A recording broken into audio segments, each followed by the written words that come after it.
जय श्री श्याम। दोस्तों, स्वागत है आपका हमारे चैनल पर। आज हम आपको सुनाने जा रहे हैं श्री खाटू श्याम जी की वह अद्भुत और चमत्कारी कथा जो उनकी महिमा को प्रकट करती है।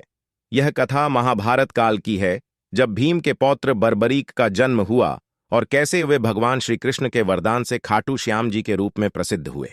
महाभारत के महान योद्धा भीम के पौत्र घटोत्कच के पुत्र बर्बरीक का जन्म एक असाधारण घटना थी। जन्म से ही वे असाधारण शक्तियों के स्वामी थे। उनके पास अद्भुत युद्ध कौशल और 3 अचूक बाण थे। ये बाण इतने शक्तिशाली थे कि महाभारत के युद्ध में किसी भी पल इसका परिणाम बदल सकते थे। जब बर्बरीक बड़े हुए तो उन्होंने अपनी माता मोरवी को वचन दिया कि वे महाभारत के युद्ध में केवल उस पक्ष का साथ देंगे जो कमजोर होगा। अपनी शक्तियों और अडिग संकल्प के साथ वे युद्ध भूमि की ओर प्रस्थान करने लगे। उनके मन में न्याय और करुणा का संकल्प था।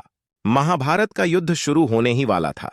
भगवान श्री कृष्ण ने बर्बरीक के प्रण और शक्तियों के बारे में सुना और समझ गए कि उनका यह संकल्प युद्ध के परिणाम को प्रभावित कर सकता है। इसलिए कृष्ण भिक्षुक का वेश धारण कर बर्बरीक के पास पहुंचे और उससे उसके प्रण के बारे में पूछने लगे। भगवान श्री कृष्ण ने बर्बरीक से कहा कि अगर वे न्यायप्रिय हैं तो अपनी भक्ति साबित करने के लिए उन्हें अपना शीश दान करना होगा। बर्बरीक बिना संकोच के तैयार हो गए और श्री कृष्ण को अपना शीश समर्पित कर दिया।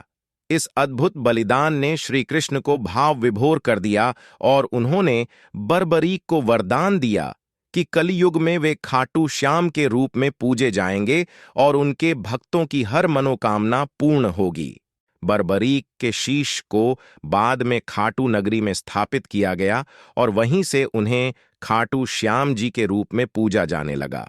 खाटू श्याम जी का यह स्थान भक्ति और आस्था का प्रतीक बन गया।